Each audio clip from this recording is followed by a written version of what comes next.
مجھے نماز اس لیے نہیں پڑھنی چاہیے صرف کہ نہیں پڑھوں گا تو سزا ملے گی. اصل میں قرآن نے نماز کے مقاصد، اصل مقصد کیا ہے کہ میرا رب مجھے یاد رہے. اقم الصلاۃ لذکری، اپنے رب کو یاد رکھنا. اور پھر کہا ہے ان الصلاۃ تنہی عن الفحشاء والمنکر، کہ نماز بے حیائیوں سے اور گناہوں سے روکنے والی چیز ہے. میں نے نماز کی طرف آنا ہے اپنی حفاظت کے لیے. اگر سارا رشتہ میرا نماز کے ساتھ صرف یہ ہے کہ میں عذاب سے بچنے کے لیے نماز پہ آ رہا ہوں، تو بس وہ حاضری دے کے میں فوراً نکل جاؤں، چلو منیمم ریکوائرمنٹ پوری ہو گئی.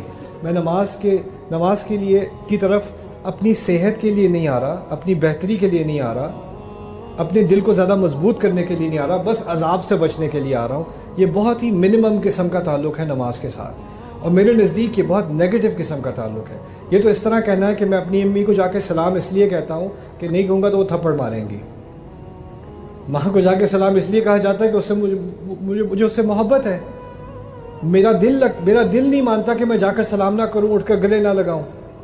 تو جس چیز سے محبت ہو جائے نا، تو وہ انسان، انگلش میں وہ کہتے ہیں a labor of love. تو نماز، صلاۃ should be a labor of love. کسی کی مدد کرنا یہ سوچ کر کہ اگر نہیں کروں گا تو گناہ ہوگا، یہ بھی میرے نزدیک ایک بہت کم سوچ ہے. اس سے ہمیں اوپر بڑھنا ہوگا. میں کسی کی مدد اس لیے کروں کہ شاید اگر ایک دن مجھے مدد چاہیے ہو تو میں کیا کروں. اور اللہ تعالیٰ نے یہ جو تحفہ مجھے دیا ہے، یہ انسان میرے جو سامنے ہے جس کو مدد کی ضرورت ہے، یہ تحفہ دیا ہے مجھے ایک، کہ اس کے ذریعے میں اپنے گناہ معاف کروا لوں.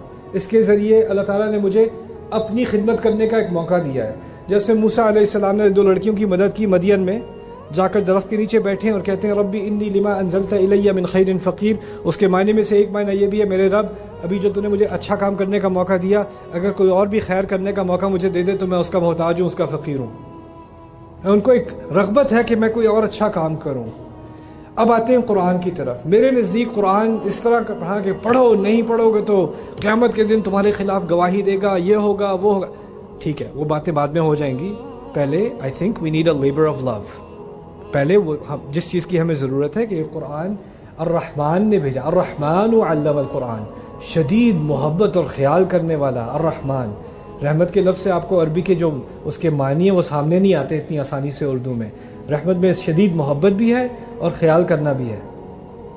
جس ہستی کو مجھ سے اتنی شدید محبت کہ کسی اور کو مجھ سے اتنی محبت نہیں جتنی اس کو ہے، اور جتنا وہ میرا خیال کرتا ہے کسی اور کو میرا اتنا لحاظ نہیں، اتنا خیال نہیں جتنا اس کو ہے.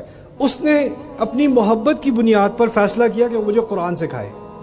الرحمن علم القرآن. اور قرآن میں کیوں پڑھوں؟ اس لیے نہیں پڑھوں کہ نہیں پڑھو گے تو گناہ ہوگا یا گلٹ کی بنیاد پر. کیونکہ ہوا کیا ہے کہ ہمارے کلچر میں سارا کا سارا اسلام گلٹ کی بنیاد پر کھڑا ہے. نماز نہیں پڑھو گے تو یہ گناہ ملے گا، یہ نہیں کرو گے تو یہ ہوگا، یہ نہیں کرو گے تو یہ ہوگا، شرم کرو شرم کرو شرم کرو شرم کرو. Guilt guilt guilt guilt guilt.